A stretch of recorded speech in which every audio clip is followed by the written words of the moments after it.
A critical question we frequently get asked is, should chimney breasts be insulated?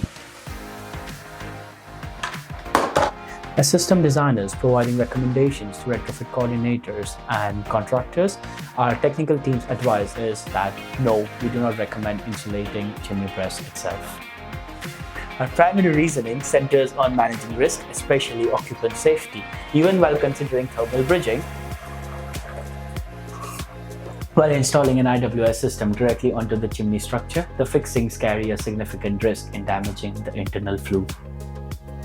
This damage can have severe consequences, potentially allowing harmful combustion gases from any connected solid fuel or gas heating appliance, whether it's there now or installed in future, to spill back into habitable rooms. This represents a serious long-term health risk from various gases and crucially increase the risk of carbon monoxide leakage, which could be fatal.